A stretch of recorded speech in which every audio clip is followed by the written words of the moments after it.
ایک باتیں صرف حضرت عمر کی اور عرض کرنی ہے. دنیا جو ہوتی ہے نا، دنیا انسان کے پاس آئے کوئی حرج نہیں، لیکن اگر بندے کا دنیا سے عشق ہو جائے تو یہ بڑا خوفناک ہے.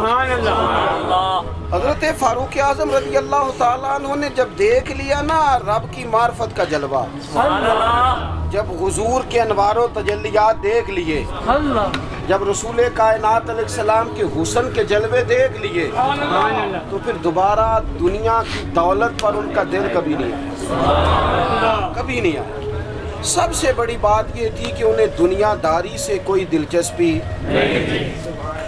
خطبہ دے رہے ہیں تو یہاں پہ مند لگے ہوئے ہیں.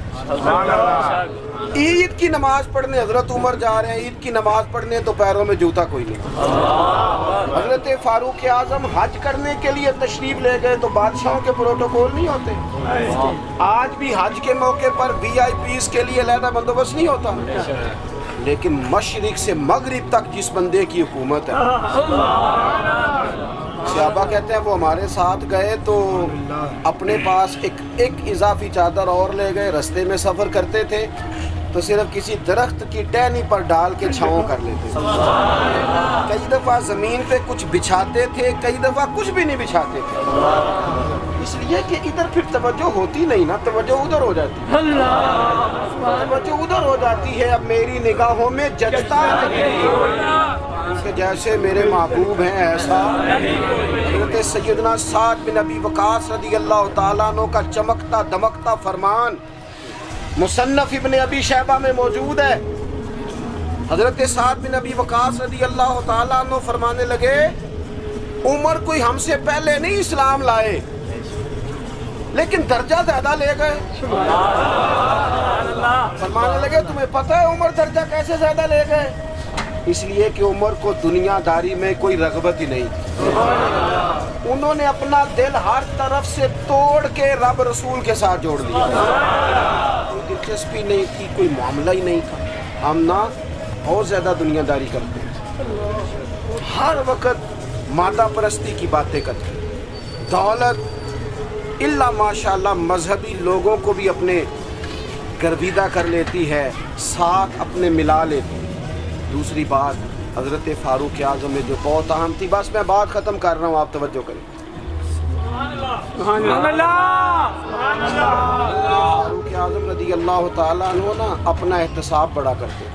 ہم نے ساری زندگی نکال دی ہے لوگوں کا احتساب کرنے کی، لوگوں کا حساب کیا، اپنا کبھی نہیں کیا.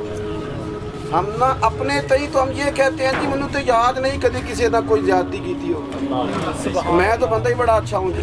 او جی آپ کو پتہ ہی نہیں جی بڑی اللہ کی کرم نوازی ہے جی، فلانی نیکی بھی میرے کھاتے، فلانی نیکی.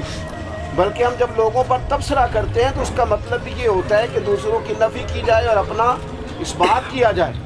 حضرت فاروق اعظم رضی اللہ تعالیٰ عنہ کا طریقہ حضرت انس بن مالک رضی اللہ تعالیٰ عنہ بیان کرتے ہیں. آپ فرماتے ہیں ایک باغ میں حضرت عمر کے ساتھ میں گیا. حضرت عمر پہلے پہنچ گئے، میں بعد میں گیا تو درمیان میں نا ایک درخت کا فاصلہ تھا. اس بندے کی بات کر رہا ہوں جسے دنیا میں حضور نے جنت کی بشارت دی. ان کی بات کر رہا ہوں جن کے بارے میں فرمایا شیطان تجھے دیکھ کے رستہ ہی بدل جاتا ہے. حضرت فاروق اعظم کے ساتھ میں گیا، درمیان میں ایک درخت صرف رہ گیا تھا.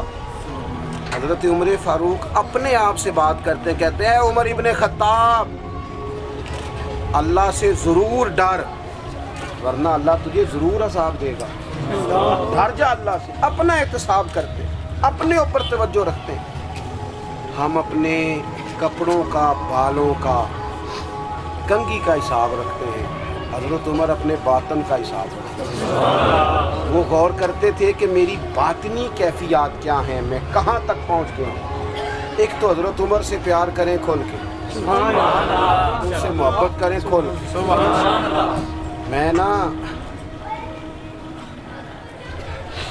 میں آپ سے عرض کروں، میں جناب فاروق اعظم رضی اللہ تعالیٰ عنہ کو جب پڑھتا ہوں نا، ان کی باتیں دیکھتا ہوں تو اندر دیوانگی پیدا ہوتی ہے. میں نا کبھی کبھی سوچتا ہوں کہ اتنے بڑے لوگ بھی دنیا میں آئے. اور میں دعوے اور ذمہ داری سے کہتا ہوں ملت کے جوانوں، حضرت عمر کو پڑھو، حضرت عمر کو سنو. حضرت فاروق اعظم کے حوالے سے معلومات جمع کرو. اگر تم حضرت عمر کو پڑھنے سننے میں کامیاب ہو گئے تو فاروق اعظم سے عشق کرو گے. سمجھ آئے گی زندگی کیسے جی جاتی ہے اور بھرپور کیسے جیا جا سکتا ہے. شرط یہ ہے کہ حضرت عمر کو پڑھا جائے, حضرت فاروق اعظم رضی اللہ تعالیٰ عنہ کو پڑھا جائے, سنا جائے. حضرت عمر کی زندگی میں دو ہی باتیں, دنیا سے بے رغبتی پوری, مال دولت گاڑیاں کوٹھیاں رکھیں آپ لیکن ان سے عشق نہ کریں. عشق اللہ رسول اللہ رسول سے. اور دوسری بات, حساب اپنا کرنا, اپنے باطن کا خیال رکھنا ہے کہ اندر اجڑ پجڑ تو نہیں گیا, اندر کی کیفیات کیا ہیں اس کا خیال رکھنا ہے.